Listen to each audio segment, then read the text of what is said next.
യുവരാജാക്കന്മാരുടെ ഗണത്തിലെ തീപ്പൊരിയാണ് Kapil Dev. Cricket പ്രേമിയായിരുന്ന ഏതോ ഒരു വനം വകുപ്പ് മേധാവിയാവണം അവന് ഈ സൂപ്പർ സ്റ്റൈലൻ പേര് നൽകിയത്. 83-ലായിരുന്നു ജനനം. ക്യാമ്പിലെ മാതൃകാ ദമ്പതികളായിരുന്ന ഐജിക്കും ദേവകിക്കും പിറന്നവൻ. ദേവകിയെ മനസ്സിലായില്ലേ? മുതുമലയിലെ ഇരട്ടകളായ വിജയ് സുജയ്മാരുടെ മാതാശ്രീ. അതേ ദേവകി തന്നെ. മുതുമലയിൽ നിന്നും കുറേ കാലം അവൾ ആനമലയിലെത്തിയപ്പോൾ ഉള്ള നേരം കൊണ്ട് അവിടെയും സ്വന്തം കയ്യൊപ്പ് പതിപ്പിക്കുവാൻ മനസ്സുവെച്ചു. ആ കയ്യൊപ്പായിരുന്നു കപിൽ. നന്നേ ചെറുപ്പത്തിൽ മൗത്ത് ഓർഗൻ വായനയും ആട്ടവും പാട്ടുമൊക്കെ നല്ല വശമുണ്ടായിരുന്ന കപിൽ ഏവരുടെയും ഓമനയായിരുന്നു. ചെറിയ പ്രായത്തിനുള്ളിൽ തന്നെ സേലം, വണ്ടല്ലൂർ തുടങ്ങിയ മൃഗശാലകളിൽ നിർബന്ധിത സൈനിക സേവനവും അനുഷ്ഠിച്ചു. ടോപ്പ് സ്ലിപ്പ് ക്യാമ്പിലെ കെങ്കേമന്മാരുടെ പ്രധാന തുറുപ്പുചീട്ടായ താപ്പാന ജോലിയിലും കപിൽ മിടുക്കനാണ്. പക്ഷേ മുഖത്തെ മീശയ്ക്ക് കനം വെച്ചതോടെ, അല്ല കൊമ്പിന് കനം വെച്ചതോടെ അവൻ്റെ പ്രകൃതത്തിലും ചെറിയ ചെറിയ മാറ്റങ്ങൾ. കളിതമാശകളെല്ലാം വഴിയിൽ ഉപേക്ഷിച്ച് ശരിക്കും ഗൗരവക്കാരൻ്റെ മട്ടും മാതിരിയും. എടുത്ത കൈക്ക് അടിപൊട്ടിക്കുന്ന ഒരു ഒറ്റച്ചൂടൻ്റെ ശൗര്യം. 6 മാസം മുമ്പ് ടോപ്പ് സ്ലിപ്പിലെ റിസപ്ഷൻ സെൻ്ററിന് സമീപത്ത് വെച്ച് ഒരു രണ്ടാം പാപ്പാനെ അപായപ്പെടുത്താൻ ശ്രമിച്ചതിൽ പിന്നെ ഇത്തിരി കനത്ത ബന്ദവസിലും സെക്യൂരിറ്റിയിലുമാണ് കക്ഷി. ക്യാമ്പിലെ സ്ഥിരം ചട്ടമ്പി കലീമാണെങ്കിലും ഇടയ്ക്കൊരു ദിവസം നഞ്ചൻ എന്ന വല്യേട്ടനുമായി ഒന്ന് കൊമ്പ് കോർത്തതിൽ പിന്നെയാണെന്ന് പറയുന്നു കപിലിനെ പഴയതുപോലെ സർവതന്ത്ര സ്വതന്ത്രനായി അഴിച്ചുവിടാറില്ല. ഞങ്ങൾ എത്തുമ്പോഴും കപിലാശാൻ ബന്ധനത്തിലാണ്. മതപ്പാടായിട്ടില്ലെങ്കിലും അതിലേക്കുള്ള പാതയിലാണ്.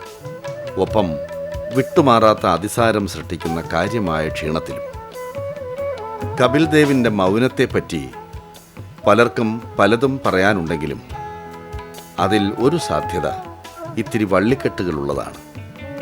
ക്യാമ്പിൽ തൻ്റെ ഏകഛത്രാധിപത്യത്തിന് വെല്ലുവിളിയായി വളർന്നു കയറുന്ന കൊമ്പന്മാർക്ക് നേരെ കലിം കൊലക്കത്തി പ്രയോഗിക്കാറുണ്ടെങ്കിലും പതിവ് ട്രാക്കിൽ നിന്നും വ്യത്യസ്തമായി കലീമിന് വേണ്ടി ഒരു കൊച്ചുപിച്ചാത്തി പണിയിച്ച് രാഗി മിനുക്കി കാത്തിരിക്കുന്നവനാകാം കപിൽ. കാരണം അവൻ്റെ അച്ഛനായ ഐജിയെ കൊലപ്പെടുത്തിയതും കലീമെന്ന ഗുണ്ടയാണ്. പക്ഷേ കപിലിൻ്റെ പാപ്പാനായ അറുമുഖമാകട്ടെ നല്ലൊരു കലാകാരനുമാണ്. കപിലിനെ ഇപ്പൊ കെട്ടിപ്പോട്ടിരിക്കുന്നത് ഇവനും മറ്റേ ആനയെല്ലാം അറ്റാക്ക് പണ്ണത് അല്ലേ, അതൊരു ടെൻഡൻസി ഇരിക്കേ അതുക്കാകെ എല്ലാ ആനയും മറ്റേ നഞ്ചനുമായിട്ടും കൂടെ ഇരിക്കേ മറ്റേ ഭരണി വെങ്കിട്ട് എല്ലാത്തിനും അറ്റാക്ക് പണിയിരിക്കേ. ഒരു മാള കലീം സ്വഭാവം ക്യാരക്ടർ മാതിരി അതുക്കാக தான் കെട്ടിപ്പോട്ടിരിക്കുക. அதுக்காக இல்லட்டா இது പിന്നെ കുറച്ച് വേറെ മാറ്റം സ്വഭാവം ഒന്നും நல்லா അതിനു വേണ്ടി കെട്ടി പോട്ടിരിക്കും. ഇല്ലാട്ടി എവിടെ ഒന്നും പോകട്ടെ, ഊർ ടൗൺ ഒക്കെ ഭയപ്പെടാது. ഇത് നിറയെ സഞ്ചരിച്ചിരിക്കുക അല്ലേ, യാത്ര ചെയ്തിട്ടുള്ളതാണ്.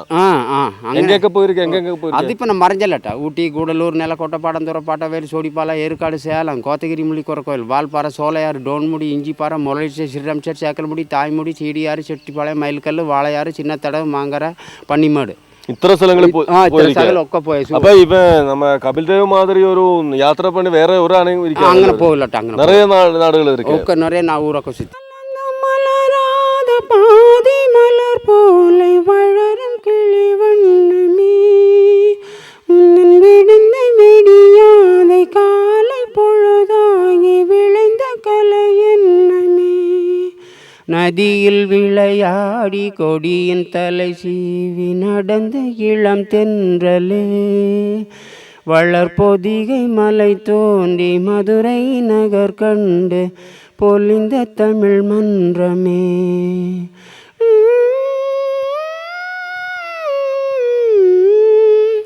யானை படை கொண்டு சேன பலவென்று வாழ பிறந்தாயடா, அது வாழ பிறந்தாயடா. அத்தை மகளை மனம் கொண்ட இளமை வழி கண்டு வாழ பிறந்தாயடா, வாழ பிறந்தாயடா. அத்தை மகளை மனம் கொண்டு இளமை வழி கண்டு, அத்தை மகளை மனம் கொண்டு இளமை வழி